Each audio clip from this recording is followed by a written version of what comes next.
This is Ambazonia Calling. News, analysis, commentary, opinion, editorials. Ambazonia Calling is a co-production of Africa Freedom Network, the Missions Tribune, and Compass Free Press. Welcome. My name is Ntumfoyn Herbert, and I bring revolutionary greetings from our studios in Washington, D.C. to all of you, friends of Ambazonia and fellow Ambazonians on Ground Zero and across the globe.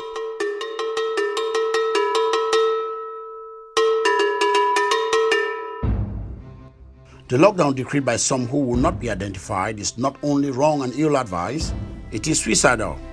This is Manjong Jude Ambe. From the 4th to the 14th, I'm saying that if you don't lock down, you'll be knocked out.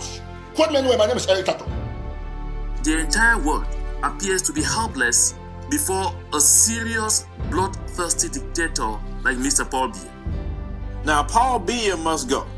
He must go.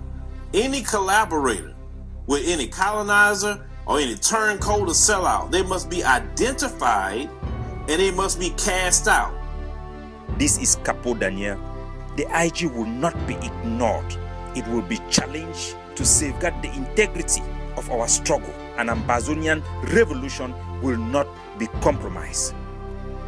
From the killing fields of Rwanda, Srebrenica, to those of Darfur and Ambazonia today, the world has repeatedly failed to confront genocide by being complicit with evil. DONGA-MANTUNG for Ambazonia Calling. Win the war while avoiding the enemy army entirely. Lambert Mbom. What we must call the General Ivan Bad tapes are out. Stay tuned for a listen. This is Tanya Jude Agua Ozogan. The new tyrants issuing audio messages claiming bravery but lacking the courage to sign their names are in the running for Nyamfuka of the week. This is Veronique Vetimfe. Elections in Ambazonia, an ever-evolving or elusive dream? This is Divine Angie. Pressure has been mounting on Dr. Samuel Sarko to back down from organizing a separate conference at the end of February. Innocentia, Ambazonia Calling. Hello, welcome again. Happy Black History Month. We've got a jam-packed program ahead of us. Let's begin right away. Here's Lambert Mbom to get us started with the editorial. Veteran war guru Clausewitz once said, and I quote, "Winning is a matter of finding and neutralizing an adversary's center of gravity. Figure out how to shatter a rival's spirit, and you might win the war while avoiding the enemy army entirely." End of quote. This is an admonition Ambazonians currently at war must take to heart. So where is the center of gravity for Ambazonians? I know the enemy is listening, so I will not share. But let's suppose, for the sake of argument, that we have held through the last 12 months of war united by disenchantment with the status quo. The one unbreakable thread that holds Ambazonians together is our commitment to restore our nation. It is so sacred to Ambazonians, it is considered a divine heritage or mission. The enemy considers discussions on the form of the state taboo, the same way Ambazonians consider breaking up the state the only acceptable solution. The colonizer has tried to destroy Ambazonia by providing an alternative center of gravity, namely assimilation. It is a trick that the colonizer has used with some level of success in the past. They have successfully deceived some Ambazonians with treats and perks, crumbs from the master's table. They sadly forgot that they can fool some of the people some of the time, but definitely not all the people all the time. Having a center of gravity means nothing unless one is willing to guard this jealously and fight courageously to defend it. To win against the colonizer, it is important to find out how similar colonialists have been taken down in the past and how dictatorial regimes have been defeated. Essentially, nations build friendships and alliances to defend mutual interests, chasing from power only those rulers who undermine their interests. Pundits have argued that this is what happened in Venezuela, with the United States and its alliances in Latin America siding with and recognizing the National Assembly leader. France has made that choice for the colonizer. To turn the tables in their favor, Ambazonians must win recognition in ways that leave France knocked out and unable to come back. The ruling Five-Star Movement in Italy, which has been going after France in a series of statements and speeches, denouncing France for continued imperialism in the 21st century, offers an idea of how to align the interests of Ambazonia with those of countries we are approaching for recognition. Ambazonia has a friend in Italy for now. Striking the iron while it is hot is important. Enough said on my part. Ambazonians don't need me to draw a picture. The worst thing in a war is to make false assumptions. Ambazonians have presumed that they know the enemy because he has enslaved them for 57 going to 58 years. But have Ambazonians ever really known the enemy? Do Ambazonians know the inner logic and machinations of the enemy? Can Ambazonians decode France's come-no-go tendencies? Do Ambazonians understand the international conspiracy, and if so, have they mapped out what to do to defeat all these obstacles? Ambazonians cannot continue just scratching at the surface. Ambazonians who are truly contenders in such a battle for recognition and independence must fight smart, not only hard. They must realize that David might have used a different weapon, not a sling, to fight Goliath had the latter been carrying an AK-47, for example, versus a nuclear bomb. To break and defeat the colonizer, Ambazonians not only can, but must find and strike at the heart of the center of gravity of the evil Biya regime. And hurting our people with punishing operations like a lockdown is definitely how you can take friendly fire. The one question each Ambazonian must ask and answer is, does the lockdown, a de facto state of emergency, hurt Ambazonia's center of gravity or the enemies? Lambert Mbom for Ambazonia Calling.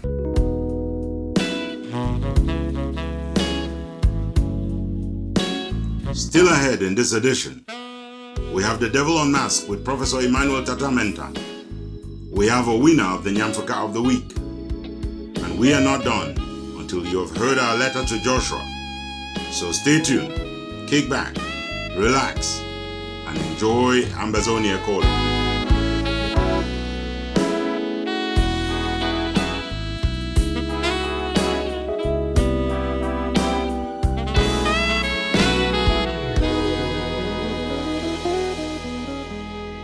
Here's Innocentia with a news wrap-up for the week.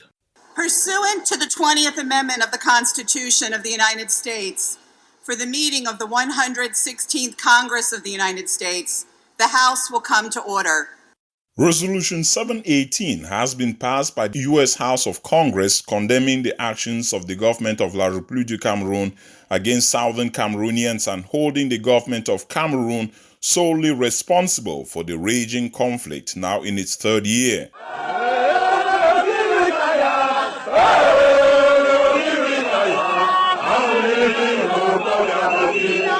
Submitted in Congress by Republican Congressman from New York, Representative Lee Zeldin, the Congress affirms, quote, that the United States continues to hold the government of Cameroon responsible for upholding all the rights of its citizens regardless of political views or beliefs, end quote. It is a position that is diametrically opposed to the shared responsibility espoused by Dr. Agbon Kongo, speaking midweek to a Canadian reporter. The violence now has taken to another proportion. I mean, on both sides, although the government is perpetrating more of the violence, we just saw what happened in CDC. There are crimes against humanity being committed by both parties to the conflict. And it's high time that the government who owes the population a responsibility not only to protect civilian property and their lives, to try to show some political will in calling an end to the conflict, not just a cosmetic end to the conflict, but in trying to get the parties, in trying to get all the stakeholders on the table to try to find a holistic solution. The vast majority of frontline movements for the restoration of the independence of British Southern Cameroons under the umbrella of the Ambazonia Recognition and Collaborative Council, ARC, are distancing themselves from a statement purporting that they are supportive of the Anglophone General Conference of Cardinal Tumi. A MORISC statement Saturday reads in part, "The leaders of AGC, APLM, SCWM, and MORISC held talks today, Saturday, to distance themselves from the draft, which is supported only by one ARC council member, Edwin Gang, and to reiterate our unreserved support for independence," end quote. Meantime, sources close to Dr. Ntumfoyn, the principal accused in the machinations, has maintained that he is definitely not working for La République du Cameroun and will stay on course, working for respective stakeholders to speak with one voice.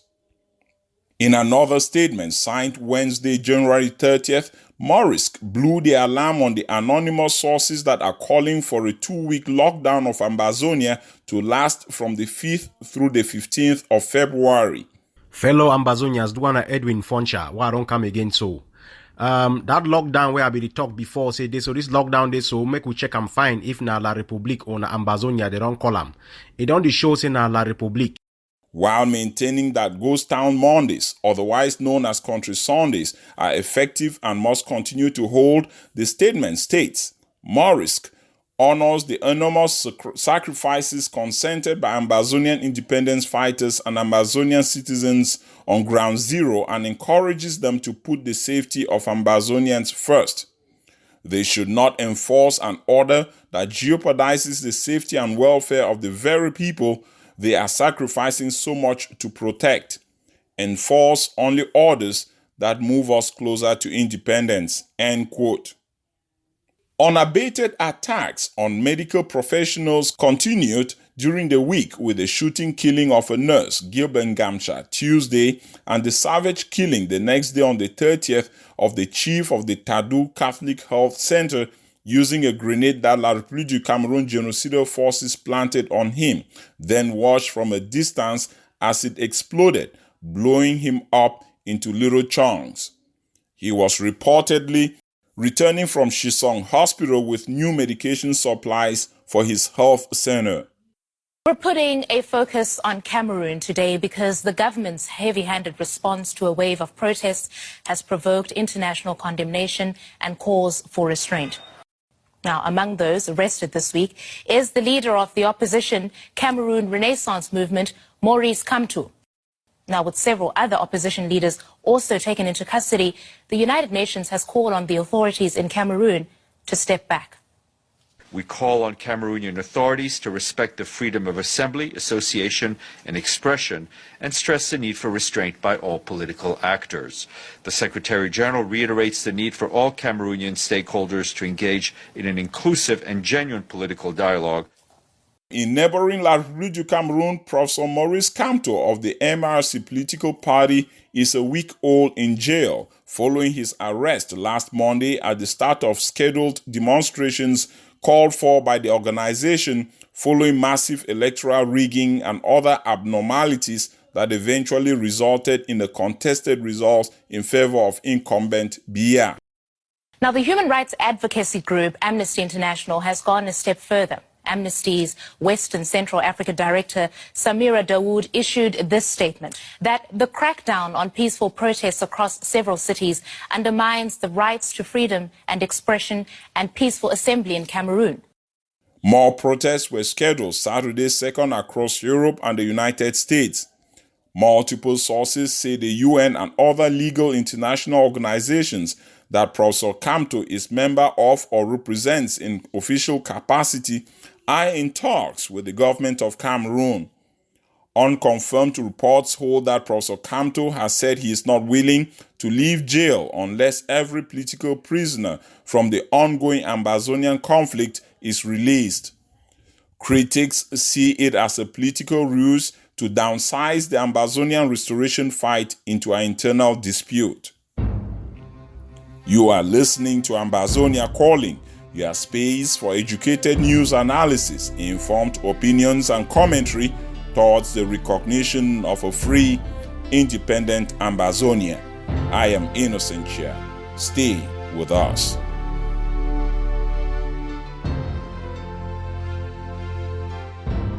We are sticking with Innocentsia here. He's got the second part of our news wrap-up for the week. Pressure has been mounting on Dr. Samuel Sarko, the acting president of the Interim Government Group, to back down from organizing a separate conference in North America at the end of February.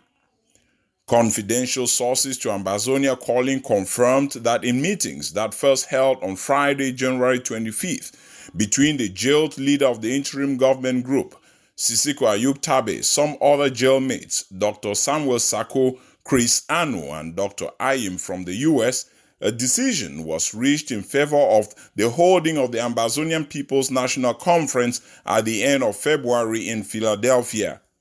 According to another source, Ayuk-Tabe and those in jail harped on the need for the current leadership of the IG group to break down the walls and return to the pre-IG period, where Skarkov was set up by respective frontline organizations as an umbrella.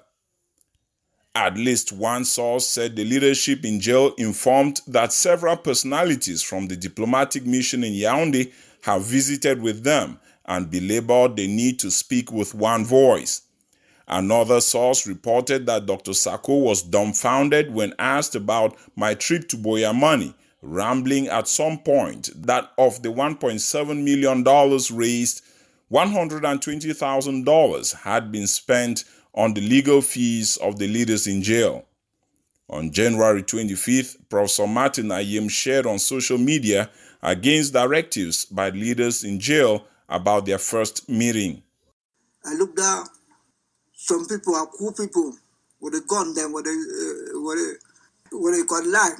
Since I did have this university, that kind of cool them. Several unconfirmed sources are reporting that Baba Danpulo, dubious Cameroon business mogul of Ambazonian extraction, has hired some Boko Haram and Fulani thugs from Nigeria to eradicate the population of Isu that has been fighting over the last several years to preserve their farmlands from the encroaching cattle herds of Danpulo. We don't run to the other, he's the runs this too, the runs is in sometimes I mean the runs to the inside phone of them.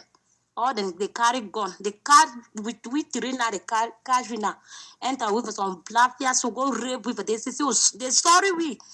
They were sorry with the kiwi. If we been as in a man picking. As they cover the village, they can't have a destroyed, they're not kind of a woman. So now we three will succeed for come here. And all we three will be a woman, they don't rip all. No, I mean on which kind of people? No, Nigeria them. Now how they be dressed? Now who's up for them? How they be dressed? Now they be dressed like Awusa. They be all waiting. They all gone. They say our government don't send them. Nigeria man, they don't send them. They be plenty. They be plenty. Una be there how many? Be there like 15. Una be there like 15? Yes. Okay, una be the go bush? Yes. For which side? Like what side? Gayama side. Okay, for Gayama? Yes. Okay. So since that time, now how una do come back? We pass na bridge so to secure ourselves, but run so they go enter with them. So they there for which position for there? All Aku compound they did. All Aku they say all this side they control. So me some not even free. Say they see gather day they go enter this here. They see where they are calling. They never can or when they will come or they will enter this here. They cannot destroy. Scandi Media reported Thursday into Friday that a woman had given food to several starving Chadian soldiers around Sabga in the northern zone of Ambazonia. The soldiers are reportedly part of Chadian soldiers taken from the north of Cameroon, where they are supposed to be involved with Cameroon in joint military exercises against Boko Haram and have been deployed to Ambazonia. As many as 14 deaths are reported in what Ground Zero fighters and social media commentators say is the most bloody battle in Bafut, a bastion for the self-defense unit known as 7 Qatas. Sources say of the 14 casualties on January 29th, 11 were civilians and 3 were soldiers of the revolution. Although backup was not forthcoming when requested, the 7 Qatar warriors tactically retreated. Other sources have said La République du Cameroun suffered heavy casualties, with numbers ranging from at least 12 to over 20 dead.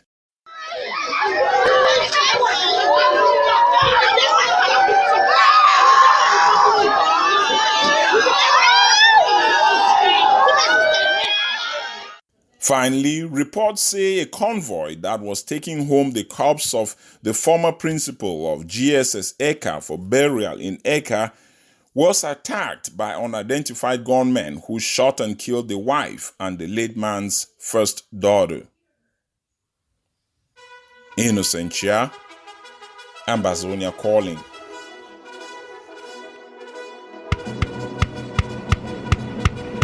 Restoration train is going to the mountains. Restoration train is going to Bamenda. Restoration train is going on to BOYO on the restoration journey of our liberty. Restoration train is moving very steadily. Restoration train is hooting very loudly. Restoration train to carry everybody on the restoration journey of our liberty. Barrister Agbonkongo was in Canada this week. He was interviewed on a television station in Toronto, and one of the first questions they asked him was to find out exactly the nature of the crisis that was going on in Ambazonia, in the Cameroons. Here's an excerpt from his interview.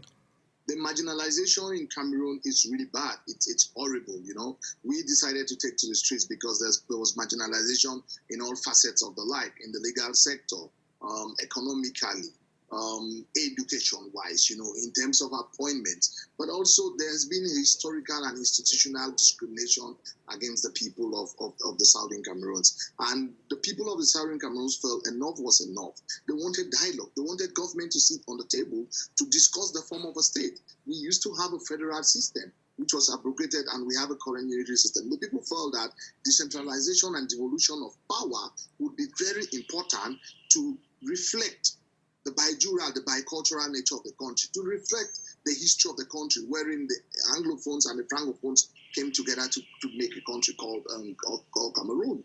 But do you believe a political solution is possible to keep Cameroon united as one country, or are you more of the mind that a two-state solution would be best for everyone?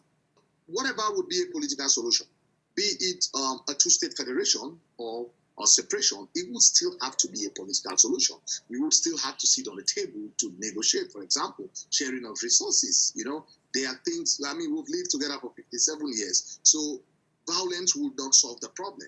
We would have to go on the dialogue table. But I believe that if there is a genuine attempt at dialoguing, at winning the minds and hearts of the people of the Southern Cameroons, for example, releasing Seseko Ayuk-Tabe and others, creating an enabling environment that could be conducive for genuine dialogue and negotiation, we are still in a position where we can save the country from further disintegration.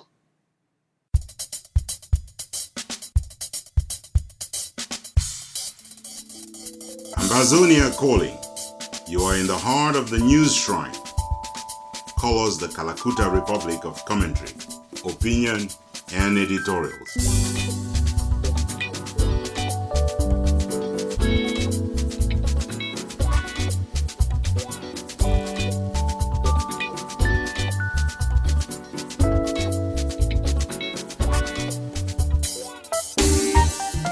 The single most important piece of information that Ambazonians would like to be kept up to speed on in the course of the week is the lockdown, of course. Here is Eric Tato fear-mongering about it, brandishing threats and promising death. The bloodiest time for this revolution, now the 4th to 14th, until any other arrangement. If Amba see you for outside from the 14th to the 4th to the 14th, he consider a military man with and civil, whether it be mommy, boy, or girl. We don't know say be military man, don't this guy, and you'll be down. It's war. That is why I'm saying that. Listen, quote me anyway. My name is Eric Tato. I'm saying that if you don't lock down, you'll be knocked out completely. Because if Amber see you and CV, like me, if Amber see me only for check, say one a civilian this way because there's a lockdown, finish the person. Any person will see out from the 4th to the 14th, knock the person out completely. If it's locked down or you get knocked out, simple. This is not a joke. If we see any motor for that time outside, whether a boss agency or anything will assume in a military today, we'll knock it out. It is war. It is war. The boys have received firm instruction. They need to see, they need to shoot to miss, they need to choose man for shoot. The government has spoken. We already have our government. Eric Tato obviously does not say whether he is the voice of the government he says Ambazonia already has, or he is the voice of death. No one can say for sure who has decreed a lockdown of Ambazonia from the 5th through the 14th of February. One thing is sure, those campaigning for its implementation are not hiding the fact that they expect it to be a factory of death. A poster advertising it carries the wordings, Blood Moon. Here's Barrister Manjong Jutambe explaining exactly why this is all crazy. The lockdown announced in Ambazonia is exactly what witchcraft looks like. Everyone should stop calling it the lockdown. This venture can be likened to the visitation of the angel of death to the people of Ambazonia.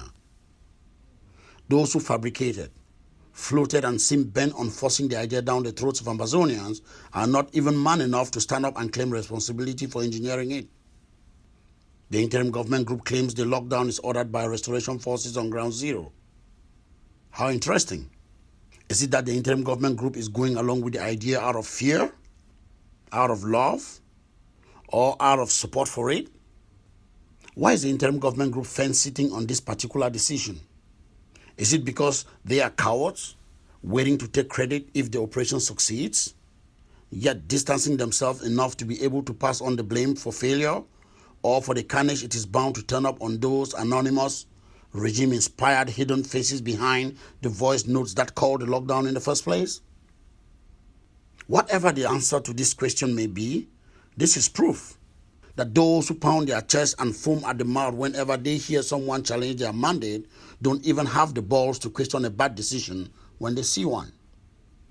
Their deafening silence over the lockdown and their endorsement of death on arrival military strategies where tribes, counties, places of birth, and local government areas are more important than nation has laid the bed for the ongoing intra-Ambazonia violence and the mass slaughters we've witnessed lately in places like Bafut, Kumbo, Muyuka, Ekona, and multiple other villages and towns in Ambazonia.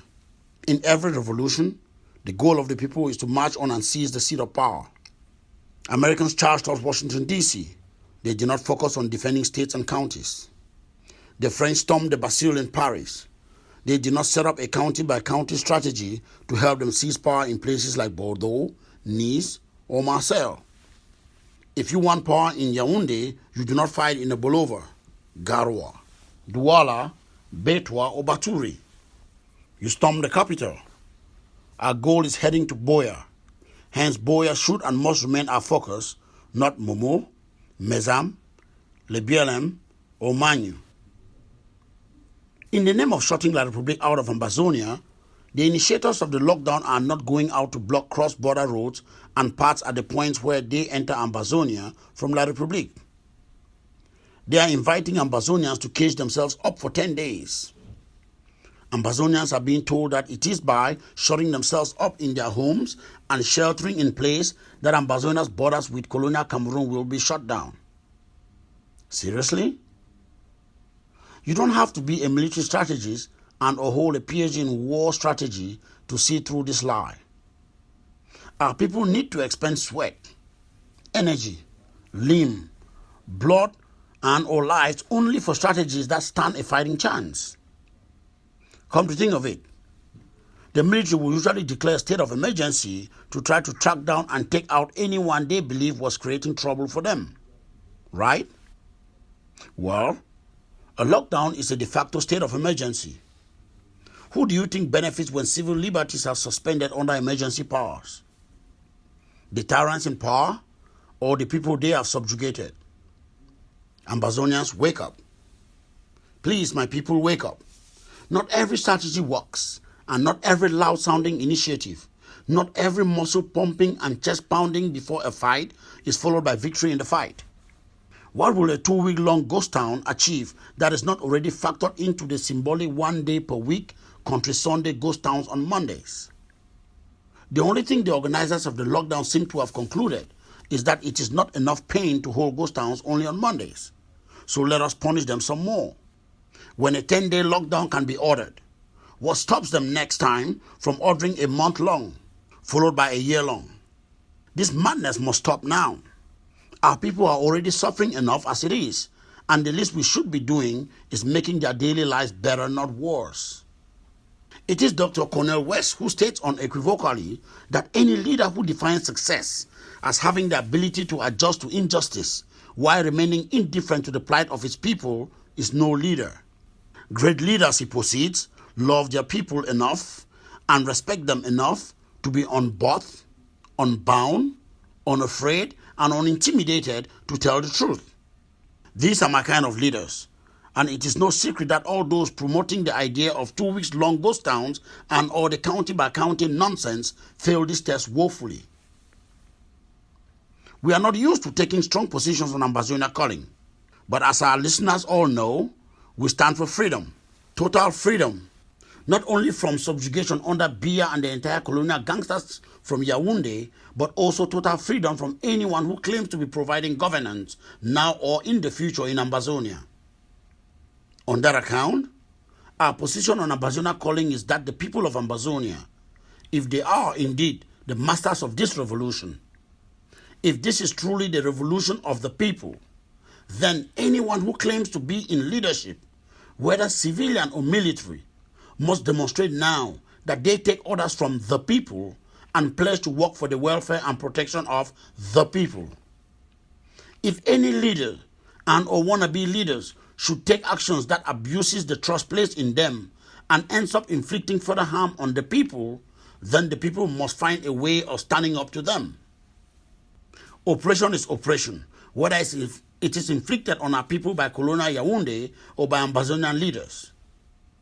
It is time for our people to do the right thing and call off a lockdown that is bound to fail because those who call it have a loud mouth insisting it must hold, but not the means with which to enforce it. Even if they were to be able to enforce it, we at Ambazonia Calling reject the imminent and obvious sacrifice in human lives they seem all too happy to consent to in an attempt at enforcing something that will not deliver on our greater restoration quest. This is Manjong Jude Ambe for Ambazonia Calling. This thing will go on for 50 and 100 years. You cannot kill everybody. And even if you kill everybody, the stones would avenge for the blood that spills on them. The soil will get up and start fighting.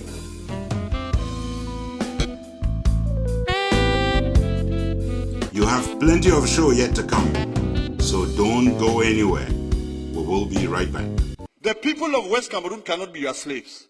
The people of West Cameroon are not. You did not conquer them in war. The problem we have in West Cameroon is the problem that will bring down Cameroon. When people have had pent-up anger and pain, humiliation, for over 50 years, when it bursts out, you will never be able to control it. They will sooner realize that the people of Ambazonia will not surrender. They will sooner realize that you can arrest and kill, but the more you arrest and kill, the more you energize the people's spirit.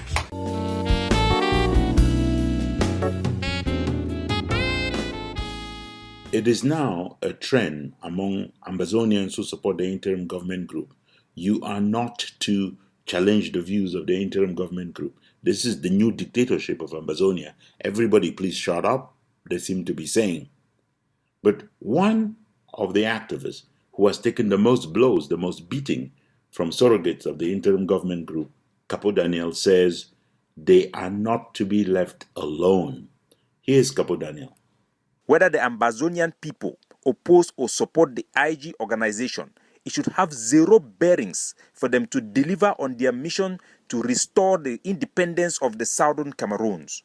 Opposition and criticism can never and will never be an excuse for lack of diplomatic progress and for lack of effective ground zero operation to liberate our country. Ambazonians cannot sit and fold their hands while cracks that threatens to collapse the struggle unfold before our very own eyes.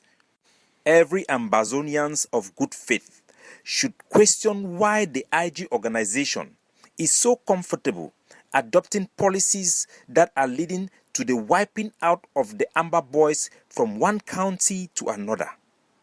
We cannot and must not ignore the IG organization. We cannot and must not ignore an organization which dispatch delegates and send letter to demand that Southern Cameroon be removed from the UNPO. We cannot and must not ignore an organization which ban frontline leaders who have dedicated their entire life for the liberation of homeland.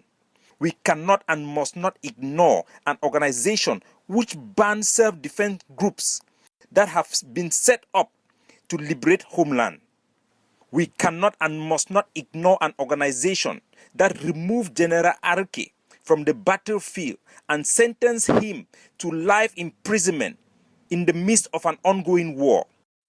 We cannot and we must not ignore an organization that, in the same way as Paul Biya has called for the neutralization of self-defense forces, we cannot and must not ignore an organization that is using donations to corrupt and bribe forces on the ground to switch sides. We cannot and must not ignore an organization that has conspired and direct the assassination of forces on the ground. We surely cannot and must not ignore this group of individuals who have taken hostage of the IG organization that was created by the nationalist movement to serve as a joint, unitary, collaborative front. If the IG organization actually belonged to those who have taken it hostage, Ambazonians could even pretend to ignore them. The child born of the many efforts through the conclaves is owned by all Ambazonians. The child is not theirs, and the IG will not be ignored. It will be challenged to safeguard the integrity of our struggle, to make sure that we see homeland and Ambazonian revolution will not be compromised. This is Capo Daniel for Ambazonia Calling.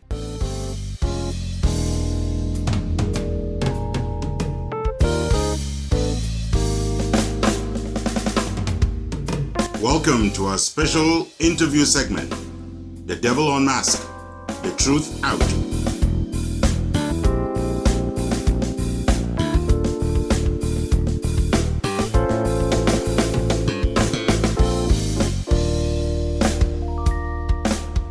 Welcome, Professor Emmanuel Tatamenta, to The Devil Unmasked. Thanks for your welcome. Can you tell our listeners what we're going to be unmasking today? Today we are unmasking the bystanders to Ambazonia genocide that has been smoldering for 57 years and took its full amplitude from November 2016. It is said that onlookers or bystanders in a situation of injustice are really supporting the injustice, isn't it?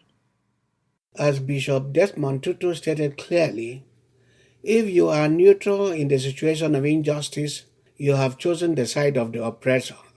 Yet, both the domestic and international communities have turned a blind eye to, or at best, made a hard choice between humanity and the greatest deposit of natural resource wealth in the Gulf of Guinea. The bystanders have turned the said wealth to be the curse-bearing genocidal risk on the peoples of the southern Cameroons or Ambazonia. On the 9th of December 2018, the world celebrated the 70th anniversary of the Genocide Convention. The day is set aside to solemnly remember the victims of genocide and to work to prevent genocide. But even as this celebration was going on in December of last year, the genocide in Ambazonia was getting worse. The ongoing Ambazonian genocide has grown rapidly like uterine cancer and is threatening to beat the Rwandan record with its mounting crimes against humanity. Genocidal social practices are not simply an irrational descent into barbarism, fueled by hatred and prejudice, nor are they exceptional phenomena.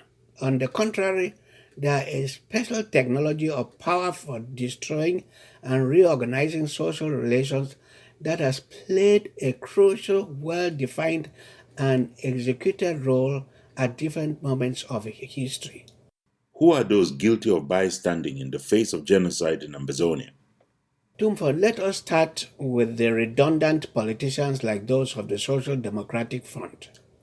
This party was formed to articulate the interests and aspirations of Southern Cameroonians, but it has become a skeleton of itself, representing only the stomach of its hierarchy.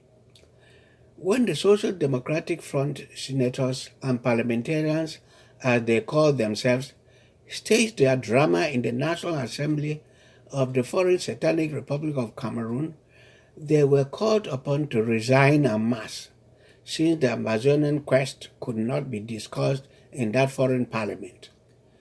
They fooled the people that they were resigning, but stayed on.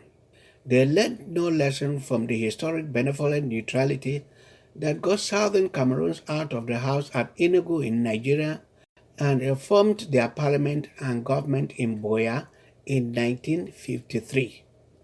And the Belly representatives have stayed mute, seeing their own being subjected to atrocious crimes such as charring unarmed people to death, even with chemical weapons, homes being burnt to ashes, pregnant women being disemboweled, rampant rape, looting, extortion, and name it. Besides the MPs of Belitics of the SDF and others, are there other bystanders on Ground Zero? You have those civil slaves to the Satanic Republic of Cameroon. These folks fear being identified and persecuted for being Ambazonians, even in spirit. But no matter their incessant denials of not being sympathetic to the restoration quest of Ambazonia, they are ridiculed and reduced to internally displaced people. A final category of domestic bystanders and Ntumfoyn are those preparing to pounce on the wealth of Ambazonia should the Satanic Republic crush the newborn African nation. If I'm not mistaken, some have contributed $250 million, ready for the construction of a market in Bamenda exclusively for them, while others are bracing to grab Ambazonian lands should Lucifer Paul Biya succeed in his demonic decimation of their owners. Wonder shall never end. Ntumfoyn.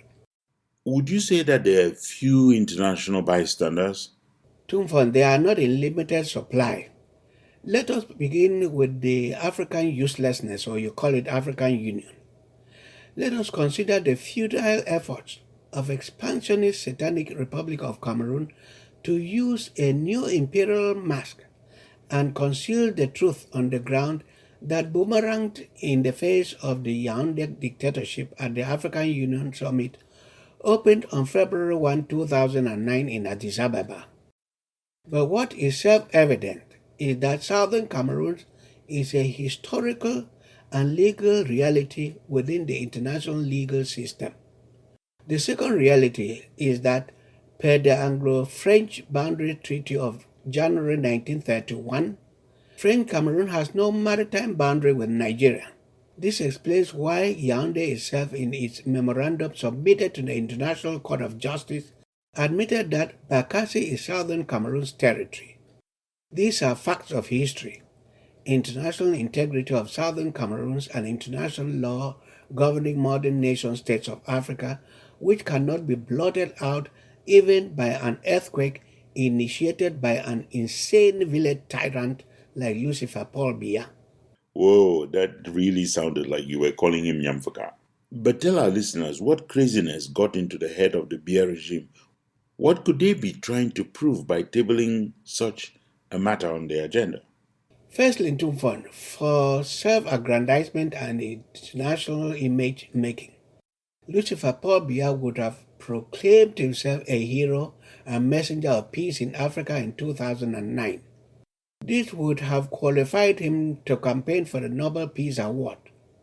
Secondly, Ntumfoyn, had Bakassi been out or put on the African Union agenda on that fateful day of February 1, 2009, and admitted as a model of peaceful resolution of conflict, most especially with a resolution adopted, it would have become a political instrument in the hand of the expansionists to brandish even for the blind to see.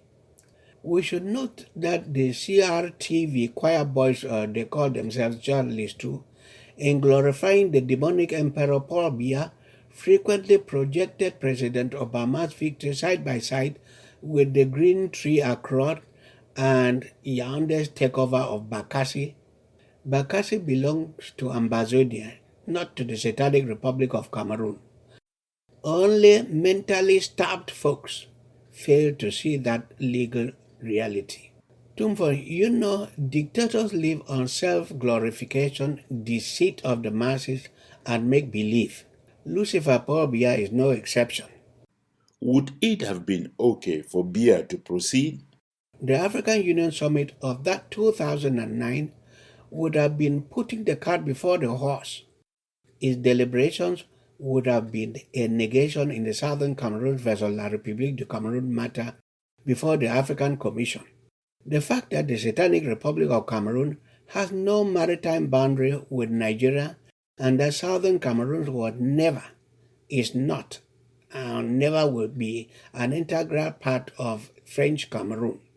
And finally, Ntumfoyn, I would like to say it would have amounted to a tacit recognition by the African Union of an existing maritime boundary between La République du Cameroun and Nigeria, whereas no such treaty exists thanks to the Mandate Agreement, Anglo-French Boundary Treaty, and the Trusteeship Agreement. How Yaounde was going to equity, claiming to be an angel of life, and defending the sanctity of human life with its hands dripping with human blood and its underground cellars filled with skulls of innocent Southern Cameroonians, what can we say? Only new colonial expansionist La République de Cameroon can tell about such nonsense. Given this failed attempt to hook-wing the African Union, what did the African court based in the Banjul in the Gambia do? For the African Commission on Human and People's Rights was to honor its pledge and take judicial recognizance of Yaounde's diabolic frantic efforts to manipulate and violate the African Charter and gain undue advantage to make its final ruling on Communication 266 of 2003 public without further delay. It reported that it was becoming self-evident that the long delay would give room to expansionist Satanic La République du Cameroun to embark on these desperate, dangerous moves. Ironically, Ntumfoyn, as one will see, the very African Union has become a bystander in the expansionist La République du Cameroun genocide in Ambazonia. Hell no, I would say. Who else besides the African Union is an international bystander? Yes, Ntumfoyn, let me refresh your memory with a memorandum that the chairman of the Southern Cameroon's National Council, Fongalamfo, wrote to the United Nations Secretary General on the 2nd day of February that very 2009. He called on the United Nations and its relevant organs to be mindful of the fact that its second decade for the eradication of all forms of colonialism, that is 2001 to 2010, was soon ending, and it should thus take necessary disposition and apply preventive diplomacy and end the annexation and colonial occupation of Southern Cameroon and Western Sahara by La République du Cameroun and Morocco, respectively.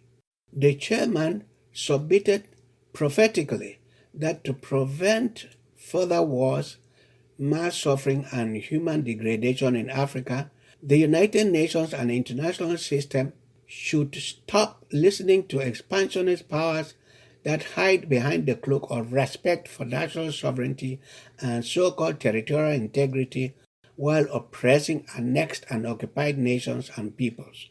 The Honorable Secretary General Ban Ki-moon took all necessary steps to stop the impending genocide. Ban Ki-moon embarked on reinforcing the territorial boundaries between the Satanic Republic of Cameroon and Ambazonia, and that reinforcement ended in December 2009. In May 2010, Ntumfoyn, the President of the United Nations General Assembly, Dr. Ali Triki, went to Yaoundé and personally handed 2 maps to Lucifer Paul Biya in his palace, that of his expansionist Satanic Republic and that of Ambazonia. But today, the United Nations, in the hands of Antonio Guterres, is a bystander to genocide in Amazonia. His contribution to peace is evident in gathering golden statues, monitoring genocide closely, and claiming, as it is reported. Today, he has demonstrated that he is going down in history as one of the worst Secretary Generals of the United Nations. Indeed, the ongoing genocide in Ambazonia means nothing to the Prince of Peace, Antonio Guterres. Prince of Peace indeed. I wish I could laugh, but let me just go on to my next question. Do you have a message for the bystanding United Nations? Ntumfoyn, it's very simple. There can never be an international peace without international justice. Respect the United Nations vote for Southern Cameroon's or Ambazonia's independence of April 21, 1961, according to United Nations General Assembly Resolution 1514, total independence. What about the equally bystanding African Union? Reject the expansionist and demonic peace conflict resolution in Africa model of the Bakassi crisis being garnered around by Lucifer Paul Biya. Respect the African Union Constitutive Act. Flush out the cash-strapped expansionist Satanic Republic of Cameroon from Amber Land and from the African Union. What message do you have to domestic bystanders? Ambazonia will not abide political prostitutes. Either you are for the total liberation of Ambazonia or you are with the genocidaires. What final word would you leave liberation forces on ground zero? First, Ntumfoyn, let us liberate our homeland from the demons and present it to the international community as an independent sovereign state. Somaliland will eventually be recognized, whether the world wants it or not. Biafra was recognized even by a permanent member of the United Nations, France, and several African countries. But since they were not in control of their homeland, the recognition meant nothing. It was the same for Western Sahara that was even given a seat at the Organization of African Unity, now African Union. Hence, securing the homeland from DONGA-MANTUNG to FAKO is critical to the total liberation of Ambazonia.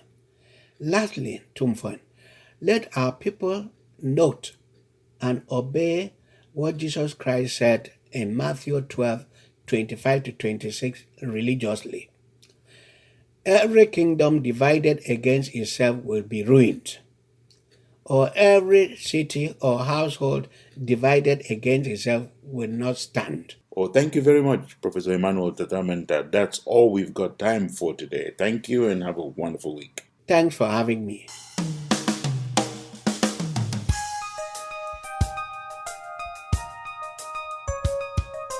This is Ambazonia. One nation, one soul, one people. Sacrificing, bleeding, and yes, dying if need be, until we kick the colonialists out and enthrone a government of the people in BOYO.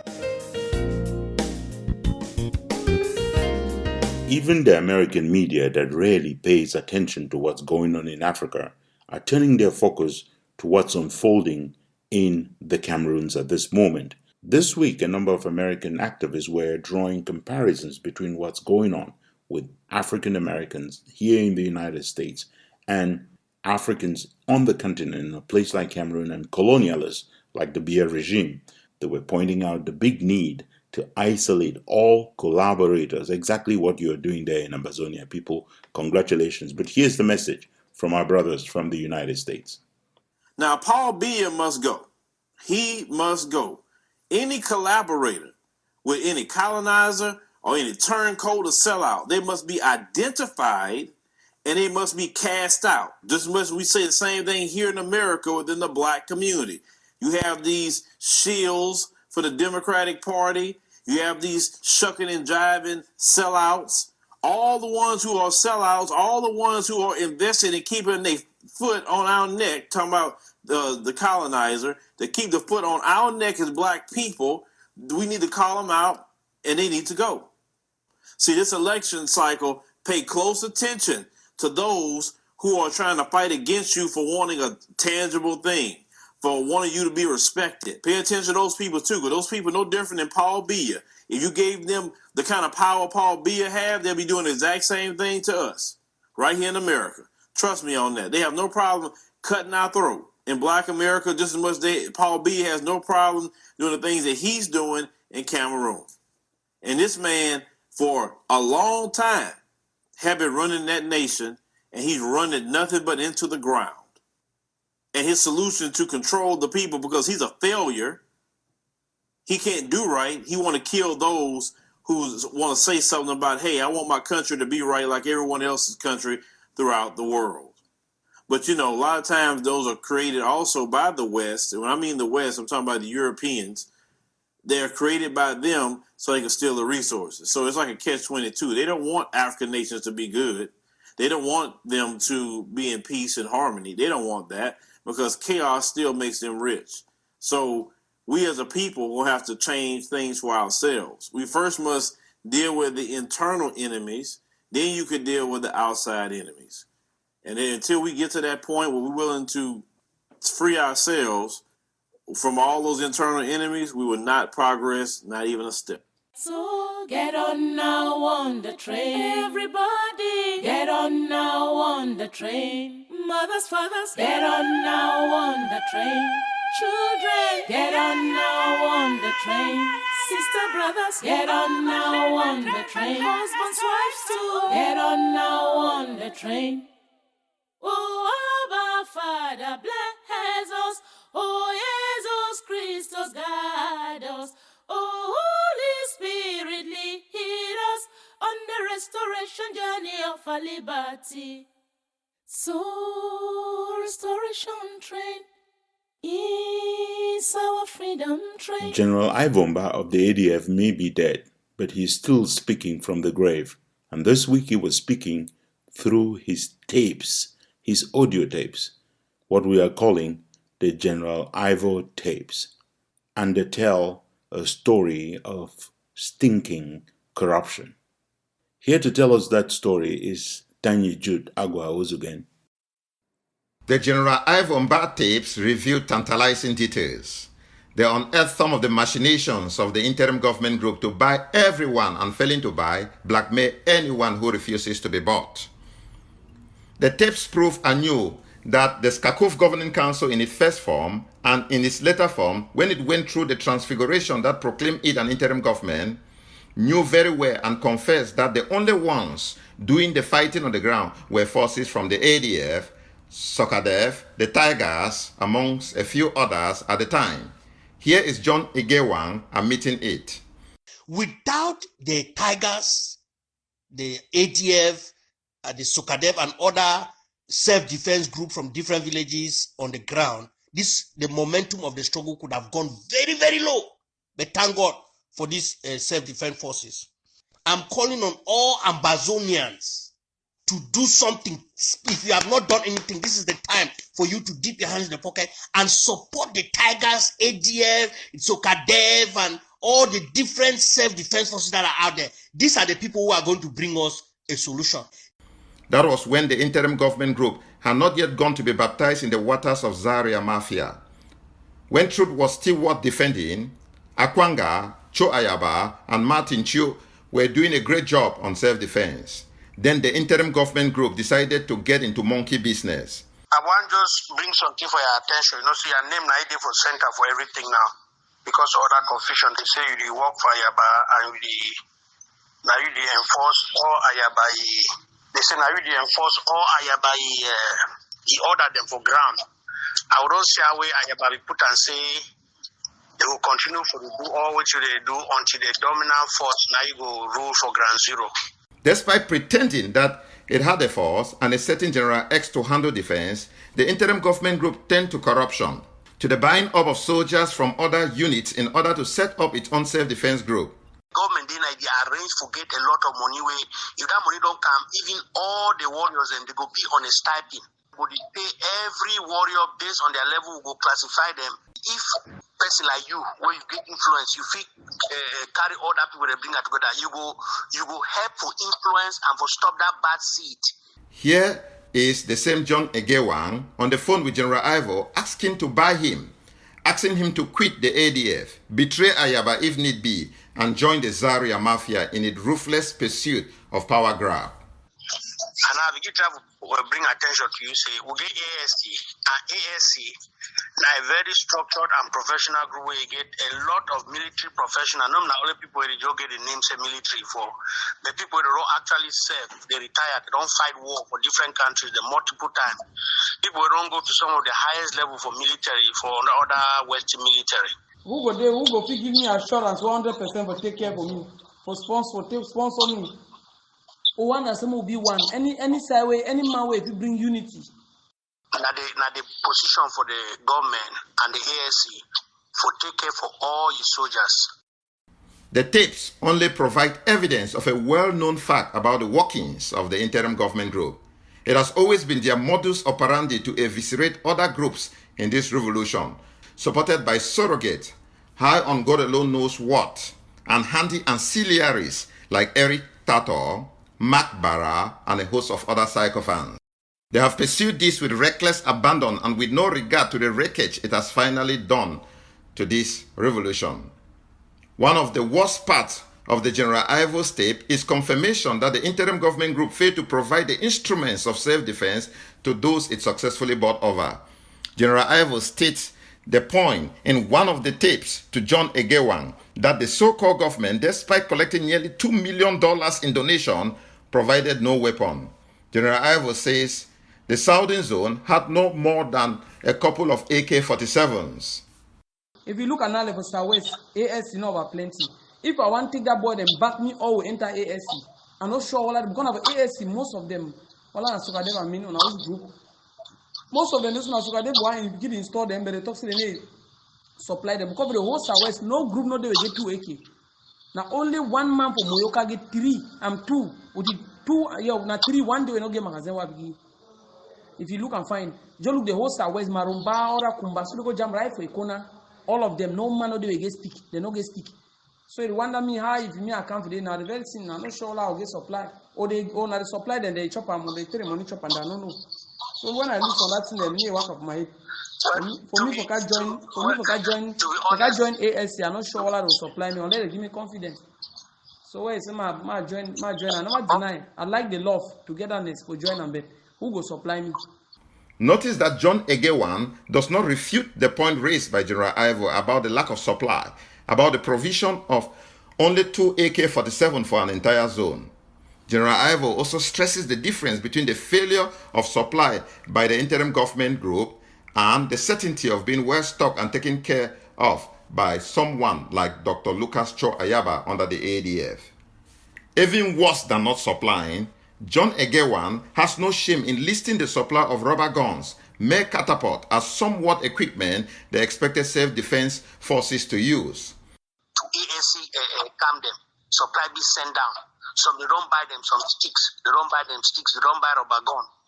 Sadly, we know that not even the death of General Ivo has triggered the kind of remorse needed to put all these machinations to rest. They don't buy them sticks, they don't buy rubber gun. Valedictory encomiums were showered on him at his passing by the very people who spent a lifetime blackmailing him, seeking to buy him over, as they did and failed with General Aroke before ordering his arrest and indefinite detention. They don't buy them sticks, they don't buy rubber gun. While many Ambazonians express their trepidations over the praise singing on the occasion of the death of General Ivo by those who wanted him dead all along for failing to decamp, it should worry all Ambazonians to know that the interim government group has a force that may be all bought. Which begs the following question. If the interim government group could buy soldiers with mega resources, what are the chances that the BR regime, dishing out load of soft cash, will fail to also buy them over? Every Ambazonian should be worried by the evidence that these tapes reveal. This is a very worried and scandalized Tanya Jude Agua Ozugen reporting for Ambazonia Calling.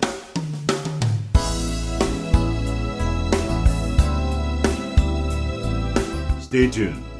Ambazonia Calling will be right back with more news, analysis, commentary, opinion, and editorials.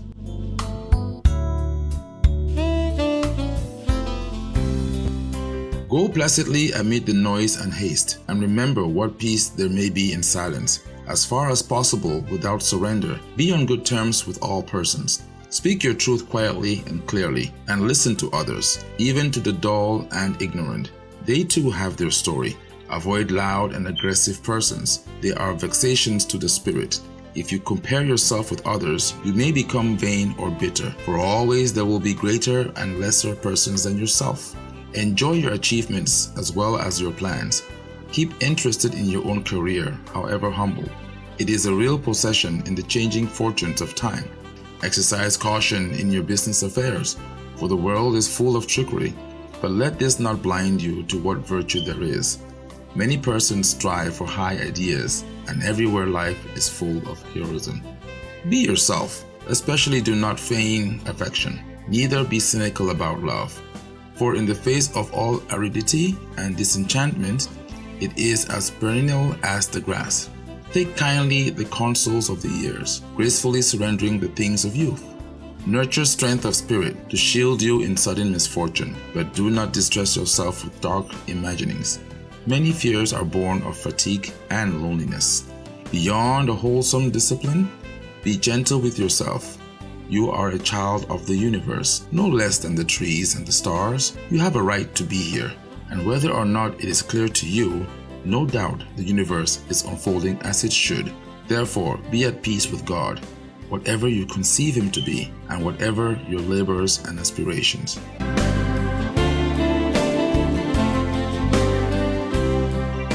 Restoration, restoration. Restoration train is going to the borders. Ntumfoyn. Restoration train is going straight to Kumba. Ntumfoyn. Restoration train is going on to Bali. Ntumfoyn. Restoration train is going to Victoria. And to whom? Restoration train is going to Muyuka and to Ekok.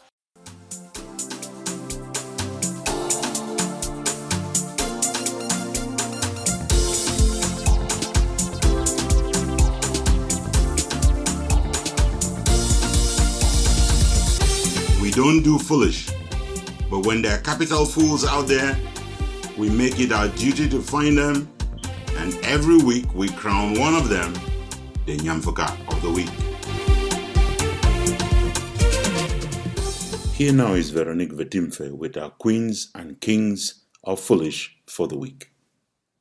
Finishing in third place this week are the many anonymous authors of audio messages shared on social media, in which so many supposedly brave men do not have the courage even to reveal their identity.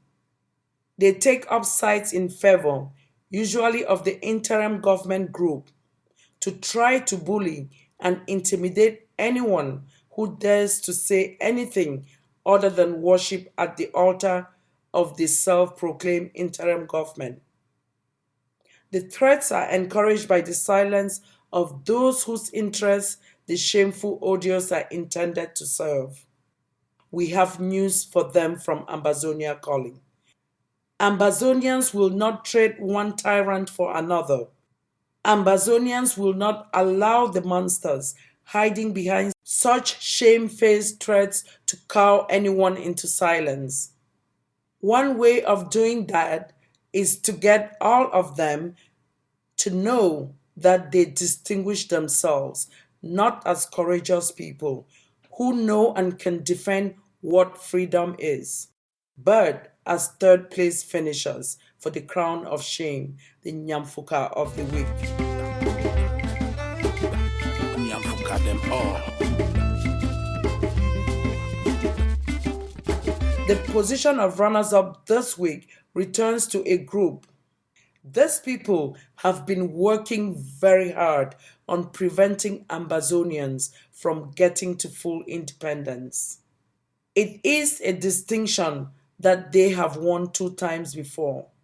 We are making reference to the groups working so tirelessly with Christian Cardinal Tumi, both collaborators of Ambazonian descent and those from the international community who are funding the sabotage of our restoration quest. They have their campaign traveling the globe at this moment, making a case they obviously have every right to make for federalism, so long as they do not make the case by trying to backstab the restoration struggle.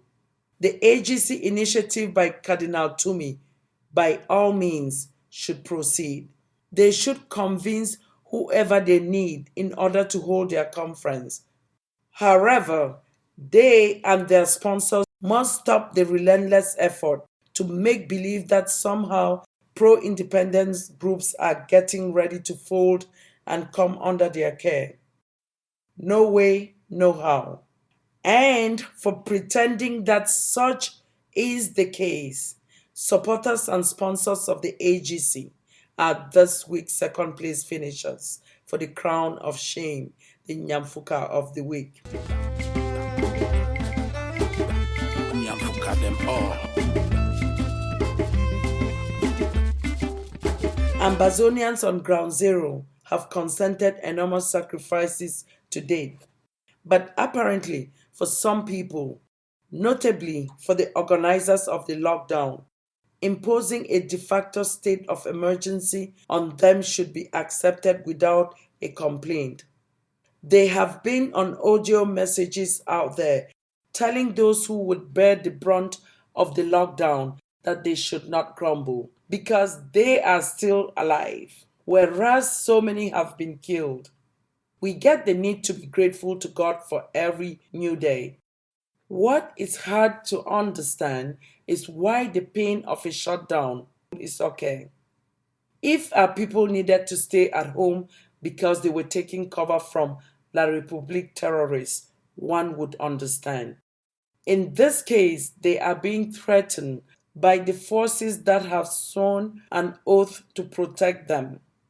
What is worse is that the lockdown facilitates the job of the colonizers to perform the cleansing they have been carrying out. The mounting of barricades to enforce the lockdown will provide easy targets for La République troops.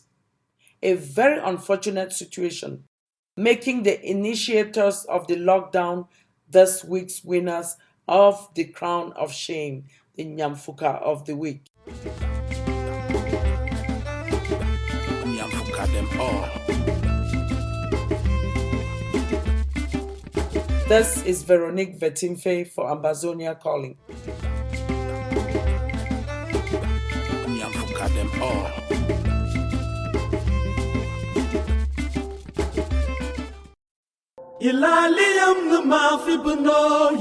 If there's only one convention you should attend this year, it's a new year. It is the Convention. Another year for us to share. The 15th annual AFWACOM Convention is holding in Phoenix, Arizona from the 19th to the 23rd of June 2019.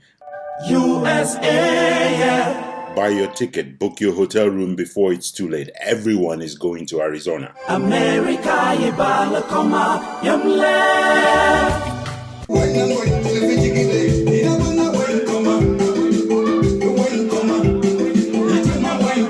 Come to my people and be spoiled. Come and help us develop the Com Palace, develop the Com Kingdom. Come to the happiest people on earth. Come and have a great Njang time.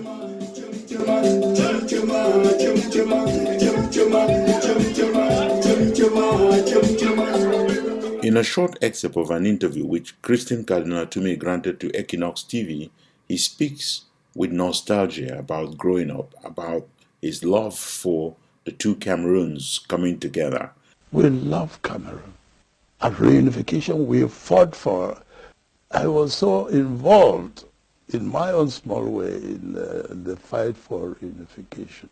So that I, as a seminarian, I was not yet a priest. I asked my bishop, my Lord, why after reunification you continue to send us to Nigeria when there is a major seminary in Yaoundé? He told me, Christian, that was a political question. So I closed my mouth. And when I was ordained, 3 years after he came to tell my bishop, the same person told me that I should be ready to go to Europe for further education. I said, where? He told me Rome. And I told my bishop, my Lord, I'm ready to go to Rome. But our country has become bilingual. I would like to study in a French-speaking country. That's why he sent me to France, so that I would feel at home everywhere in Cameroon. But then there was cheating going on. We have to come back. If we had continued with what we decided in 1961, there would have been no problem. A federal republic. Christian Cardinal Tumi no longer defends the same views that he defended then or just a few years back, including his defense of federalism on a two-state basis. Now he doesn't really care. The number of states, he says, don't matter. I'm not fixing on 2 states. You can multiply states, but a federal republic. Christian Cardinal Tumi admits that the rights of Ambazonians are not respected. The fundamental rights of the English-speaking Cameroonians are not being respected as far as the English-speaking part of the country is concerned. I keep repeating this experience. I lived in Rome as a bishop. The French embassy to the Holy See invites us for a supper. While we are there, the French officer in the embassy approaches me and asks me, Monsieur le Cardinal, vous êtes de quel pays? When I told him I was from Cameroon, he said, nous sommes contents que vous êtes en train d'assimiler les anglophones. And France is involved. And is that assimilation that has come true? The root cause of what is happening today? And that has come true, because we have come back to the Republic. I hope at least that Christian Cardinal Tumi can understand that a generation of young people today, at least a generation behind him, that did not work so hard for the joining of the two Cameroons, that they want nothing of that joined Cameroon anymore.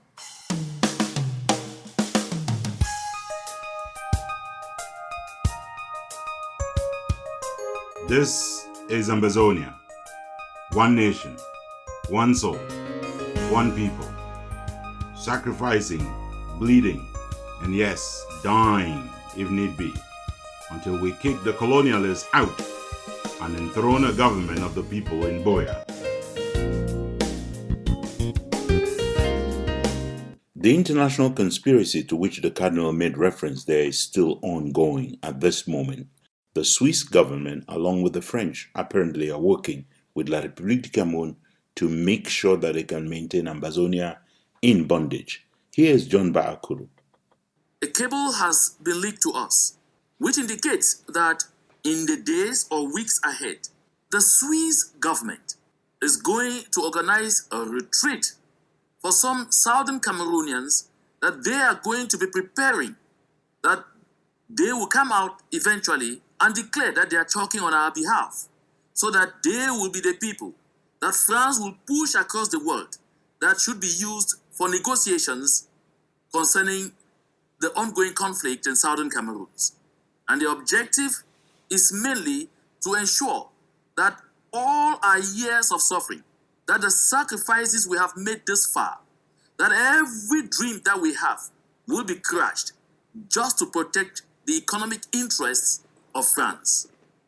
Right now, as I talk, some of those people are already out there playing into those books, and they definitely are hoping that they are going to play a very fast and smart one on us, that before we open our eyes to know exactly what is happening, we would already have tied ourselves and bundled our innocent and unsuspecting people and handed back to France in colonialism. And John Baakuru also pointed out one important element. The international community seems helpless in the face of a dictator the more ruthless he is. The case of Cameroon. The entire world appears to be helpless before a serious, bloodthirsty dictator like Mr. Paul Biya. Even international instances that we knew in the past, I say in the past because today we are beginning to have a different view of those institutions as being serious defenders of human rights, have today turned a blind eye to the carnage that is going on in southern Cameroon. I make specific reference to the Commonwealth of Nations, which is an organization to which Cameroon belongs. And Cameroon belongs to that organization particularly because of the people of the southern Cameroons. I also refer to the United Nations Commission on Human Rights and Freedom, which has recently admitted La République du Cameroun into its high circles, despite all what the entire world is seeing in full operation in southern Cameroon. When you go around to talk with people on the international scene about the situation in southern Cameroon, and they tell us that we should give up this struggle because France has a veto power, because France will not accept anything that liberates southern Cameroons from the grips of La République du Cameroun, through whom they are able to exploit our resources without answering any questions to anybody. It is laughable. When they tell us that the highest France can accept that we get is a kind of decentralization which doesn't put the two zones, the northern zone and the southern zones, together in one structure so that they will continue to have their way to our resources, it is again a clear insult to our people. This is Ambazonia Calling. Because you have your army of occupation out in West Cameroon, you believe that when the people will rise, even if you took the whole of the French army and added to yours, you will never bring them down. And I call on all Cameroon soldiers to lay down their arms within Ambazonia and to turn their arms against the very system that has made them slaves in the land of their birth. For more stories from around the world, go to the World Wide Web at themissionstribune.com, compassfreepress.com, and africafreedomnetwork.com.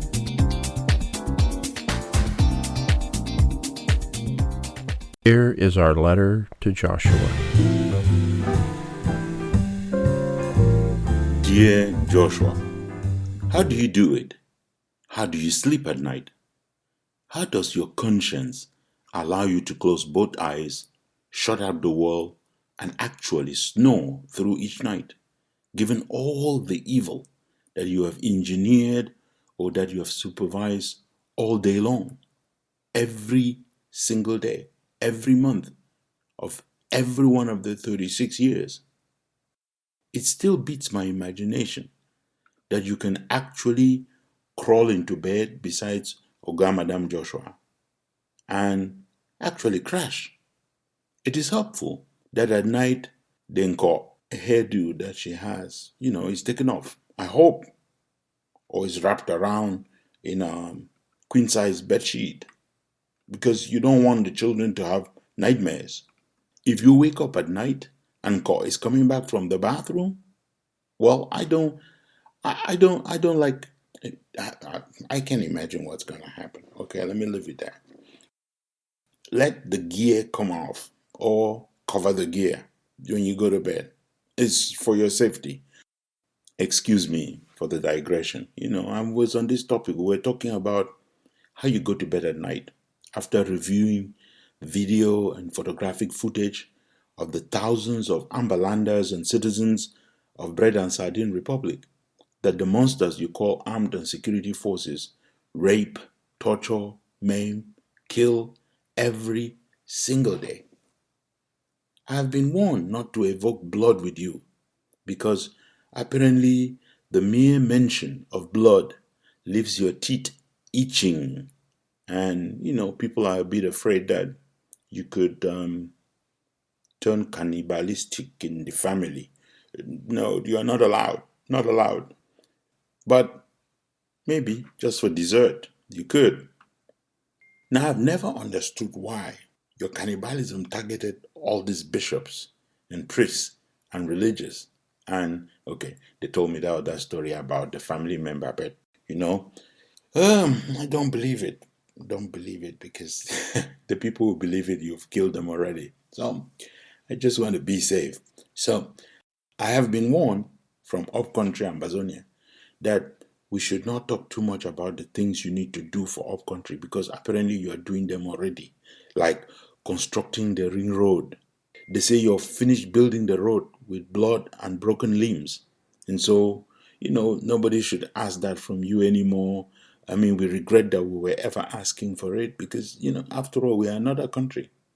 You don't have to do anything for us. Well, I mean, we recognize that you had promised this as an offering to Satan. And, you wanted to deliver on your promise no matter how long it took. Because you don't want to end up in the place in hell where the oven is set at 1,000 degrees Celsius versus, the more cozy 800, 900 degrees. I mean, we also renounced on the deep sea port. It's also being built in another country, and we're going to be on our own. So we don't need your help anymore. I hear you want to build it as a dry port and you're going to fill it up with water from people's bodies and blood. You're crazy, Joshua. Nobody wants a deep sea port anymore. Not even the airport. Forget about the airport. Nobody wants the airport either. Ambazonians are already going by direct flight to heaven due to what you are doing. So just relax. Don't think about the schools. You don't have to build any school. You got plenty of schools to build up north. Besides, what will we be learning in school? Francais or Anglais? There's something that your public relations officer, the guy called Sismondi Bijoka on Radio Set Colin Dengola, he was telling listeners the other way in blood-chilling editorials that, he's received from you, perhaps, or from someone else, permission, to run this hit radio in the middle of Angola. Every few years, at least every generation, there's an Interim that's born. We didn't know that one was going to be born so close to us, but the original Interim came through Angola, and they gave you all the training you need. And time to deliver now. Time to deliver. The trouble with you, Joshua, is that you are not doing everything to the satisfaction of Satan. Satan expects you not only to kill, but to beat your chest about it. When you refuse to beat your chest about it, when you refuse to even admit that your soldiers fired with real bullets at peaceful protesters, when you don't acknowledge any of the deaths in Ambazonia, any of the villages burned, Satan is not happy. Satan wants you to take credit for him, Joshua. You don't even have to do it for yourself. Just take credit for him. Going to 8,000 souls now that you have killed.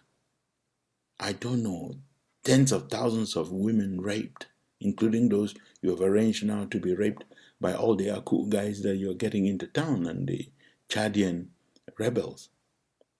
Bijoka was so angry the other day that he couldn't understand why your police force, why your gendarmerie could not just shoot one bullet right into the brain through the space right there in between the two eyes.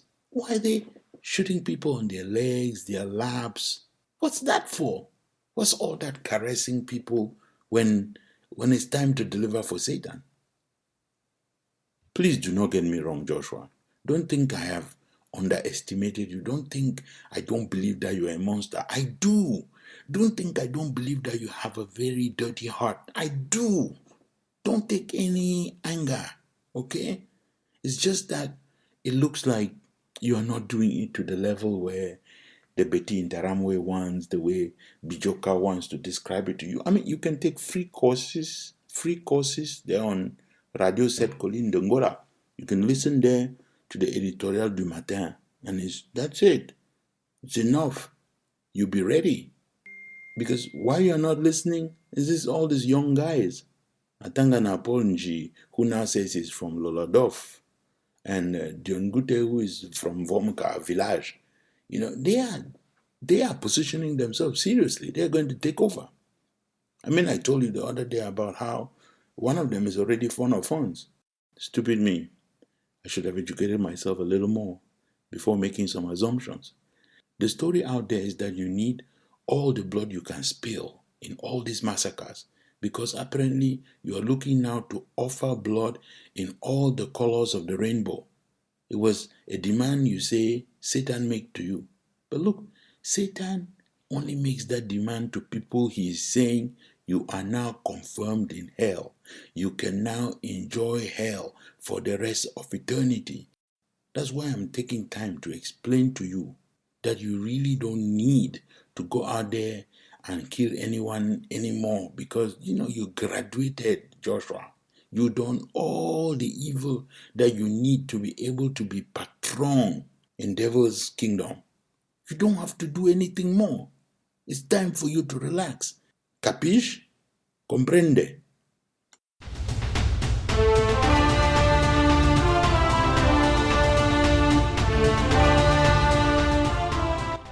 You have been listening to Ambazonia Calling.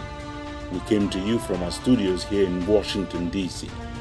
Our producers today, Jeff McCoy, Logistics, Joe Costa, and Crystal Cunningham. Our music is from Ken Wanaku, the monk, from Balikumato Fazekov himself, from William Ford, an Amber music star of blessed memory, from Eric Matisse on the web at soundimage.org, and from Prince Ajua Alem of Ajam, Sonicatron, USA. Ambazonia Calling is a joint production of Africa Freedom Network, the Missions Tribune, and Compass Free Press. You can find us on the web at missionstribune.com, at compassfreepress.com, and at africafreedomnetwork.com. Next Sunday is another date. Until then, keep the spirit, keep the faith, keep up the good fight for justice and independence for Ambazonia. Stay Amber strong.